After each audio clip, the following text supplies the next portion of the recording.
But the law of Levirate marriage, the word Levir is Latin for a husband's brother. That's where it's got nothing to do with Levites. Many people misspell it or get confused. No, the Levir means the husband's brother, and it's the law of a widow whose husband's died being able to claim his brother in order to perpetuate the inheritance for the family is what's involved here. So it dealt with a situation where you had a widow with no issue. In other words, there hadn't been any issue. If there had been children, there is issue from the husband to carry it. There's no issue. In other words, the husband passed without children. She could go to the next of kin, whatever that might be. Typically, it's intended to be a brother.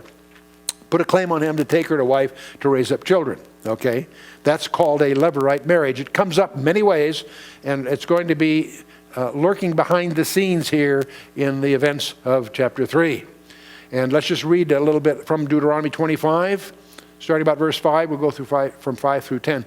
If brethren dwell together and one of them die and have no child, the wife of the dead shall not marry outside the tribe unto a stranger.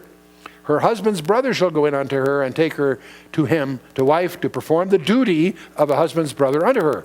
And it shall be that the firstborn which she beareth shall succeed in the name of his brother which is dead, that his name be not put out of Israel. This was their way of perpetuating the property within the tribe, so it would continue. Because they didn't sell it fee simple, they sold it in a way that you and I would call a lease. But moving on.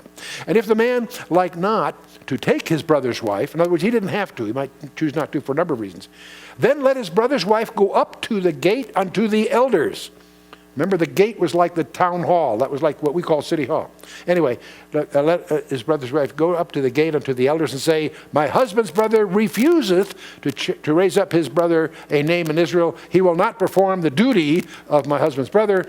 Then the elders of his city shall call him, speak unto him, and if he stand to it, and say, I like not to take her, then shall his brother's wife come unto him in the presence of the elders, and loose his shoe from off his foot, and spit in his face, and shall answer and say, so shall it be done unto that man that will not build up his brother's house. And his name shall be called in Israel, the house of him that hath his shoe loosed. Okay? So being a Mr. Barefoot in that culture was not a good thing. Okay? Now this idea of spitting in his face apparently was part that sort of dropped away as the years went by.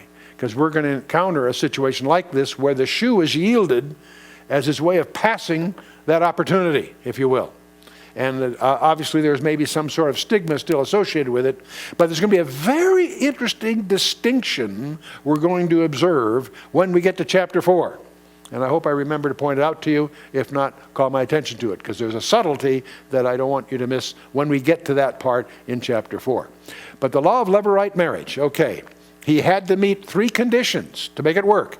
He had to be a near kinsman. Couldn't be just some neat guy down the street. He had to be able to do this. That may involve some qualifications. And finally, he had to be willing. He didn't have to do it. They may have wanted him to do it, but he had the choice of passing. And there's another implication here that if he did do it, he had to assume all the obligations involved. That's in effect a 4th issue. But in any case, if he chose not to, he had to give her his shoe, a symbol of shame, and because he had failed to do the kinsman part. There was a responsibility to the family that he failed to step up to, is the point. So that's the picture.